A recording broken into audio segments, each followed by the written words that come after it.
Ever had that little spark, a hobby you're really into, or maybe just a problem you think, hey, I could fix that. Hmm. What if that small thing could actually become, well, huge, a real successful business? Today, we're taking a deep dive into these fascinating journeys.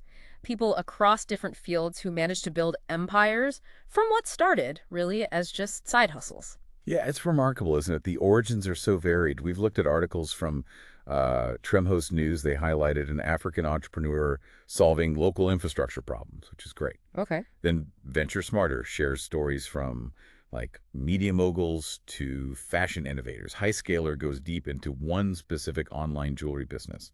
Really impressive growth there. Right. And even a LinkedIn article from Bayview Solutions offering insights from the debt collection sector, believe it or not. That's quite a range. It is.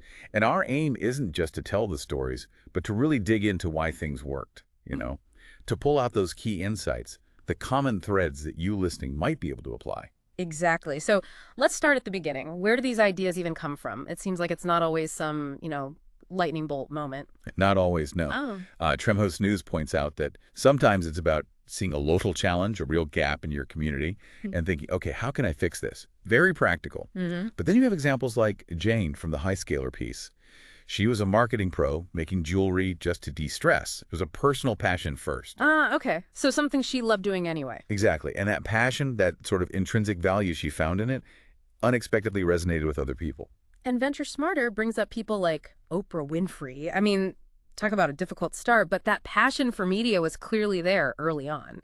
Getting a radio job in high school, that's real drive. It absolutely is. It makes you think, doesn't it? What are those things that just keep pulling you in, that you're naturally drawn to, even when it's tough? Yeah, so it boils down to either seeing a problem or following a passion, really. That seems to be a common theme, yes. Either solving something concrete or pursuing something that genuinely fuels you. So for you listening, it's worth asking, what problems bug you? Or what activities just make you light up?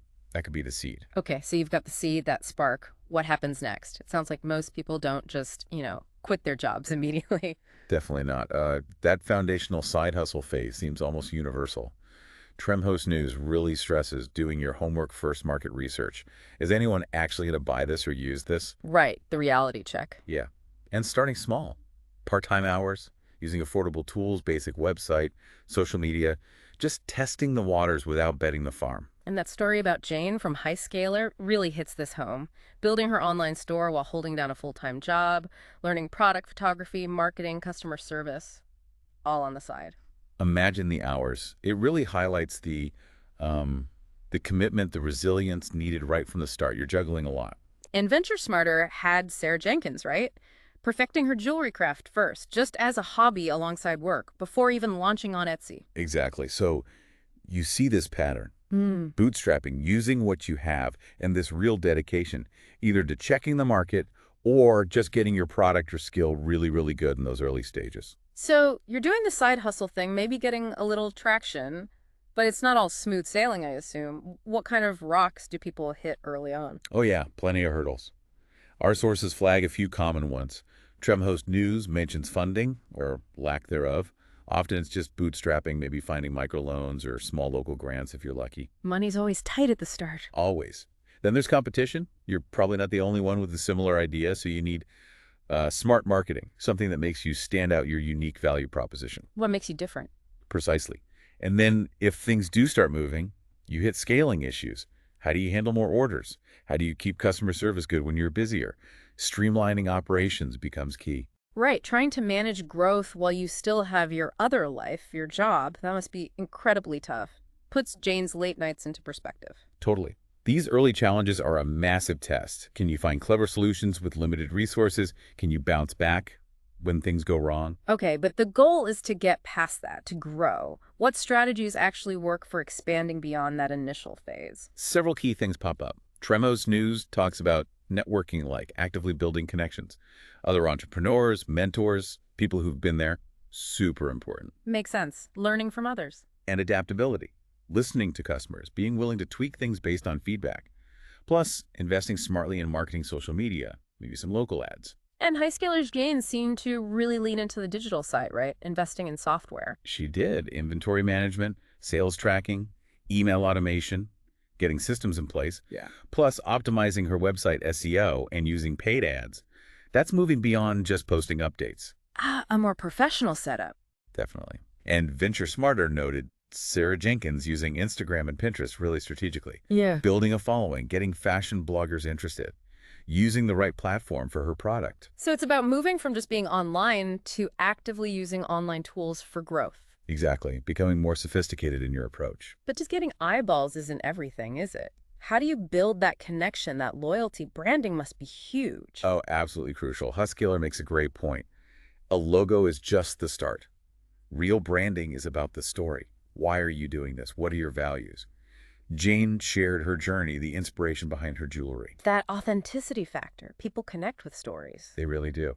Highscaler also mentions the whole package. Consistent visuals, great customer service, the overall experience, and building social media engagement, user-generated content. Right. Venture Smarter has that example of Jamal Patel's sustainable fashion brand. He built it around advocating for sustainability, ethical practices. That was the brand. He used grassroots marketing, connected with influencers who shared those values. So the brand is more than just the product. It's the why behind it. Perfectly put. It's aligning with a purpose that resonates. Okay, so brand established, loyal customers. What about long-term stability?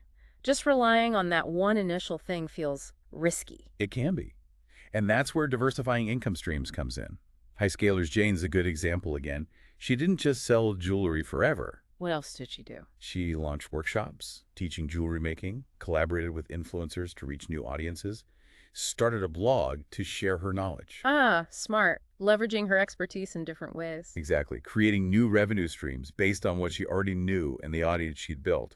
It's about evolving beyond just that first product or service. And that evolution probably brings new challenges, right? Yeah. How do these entrepreneurs handle the inevitable bumps in the road later on? Well, the mindset seems key. Highscaler mentioned Jane facing things like production delays, maybe some negative feedback, changing market trends. Yeah, the usual business headaches. Right. But instead of seeing them just as problems, she viewed them as learning opportunities. Yeah. Okay, how can we fix this process? How can we improve? That adaptability again. That seems critical. Not getting knocked down, but learning from the hit. It really is. That constant learning, iterating. It's a theme across all the sources. Highscaler also mentioned she kept networking, seeking mentorship. And Venture Smarter had that incredible story of Bill Bartman. The one who went bankrupt. Yeah, personal bankruptcy. And then he co-founds a billion-dollar company in debt collection, of all things. Talk about resilience. Setbacks can sometimes forge an entirely new path. Wow. Okay, so for people listening who are maybe dreaming of making that leap, turning the side hustle into the main gig, what does that transition actually look like? It must feel huge. It is huge. And Highscaler shows Jane approached it very carefully. Lots of planning. Like what kind of planning? Financial planning, mainly. Setting clear goals, a realistic timeline, and building up a financial cushion savings to live on while the business fully gets on its feet after she quit her job. Mitigating the risk. Sensible. Very. And then, once stable, she didn't stop.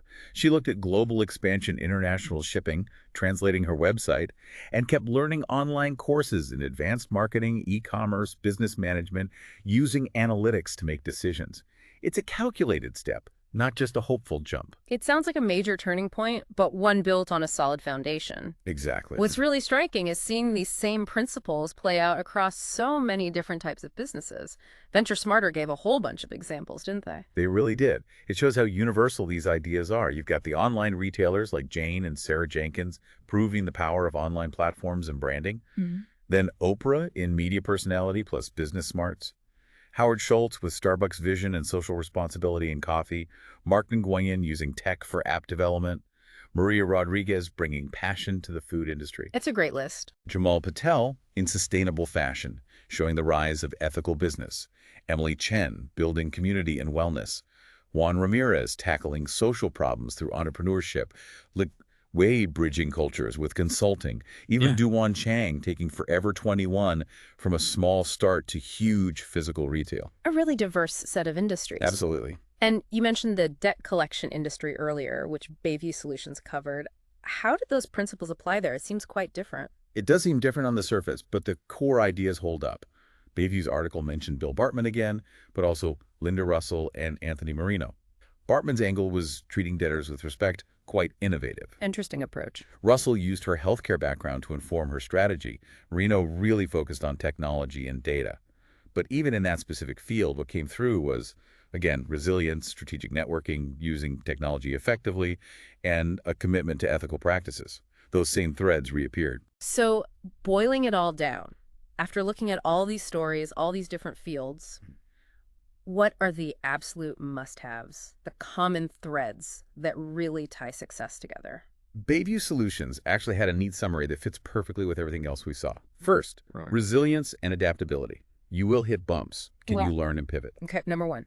Second, strategic networking.